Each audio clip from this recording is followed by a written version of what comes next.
Unaitwa nani mami? Kwa majina yangu ninaitwa Rachel Mweni. Mimi nilikuja hapa ilikuwa Sunday. Nilikuwa nimekuja kutembea.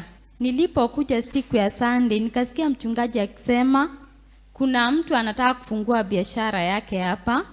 Naona ikifunguka. Mimi nimekuja kumwambia Mungu ni asante kwa yale alinitendea Monday. Nikikwambia saa hii nina biashara kubwa, uwezi ukaamini. Niko na mpaka mfanyikazi. Simpatie Yesu sadaka ya makofi mazuri. That is a great testimony. So biashara umeanzisha, Mungu ametenda biashara umeanzisha. Amefungua. Amen. Nimeona mkono wa Bwana. Nilikuwa nafanya kazi kwa mtu ya nyumba. Niliporudi kazi Monday aliniambia yeye anaenda ng'ambo na anataka nilipe pesa yangu aliye naye yote nikaeke kazi yangu.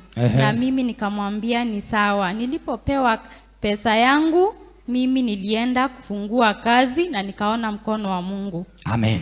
Mungu akubariki sana. Shuhuda yako ndio nguvu ya ministry hii.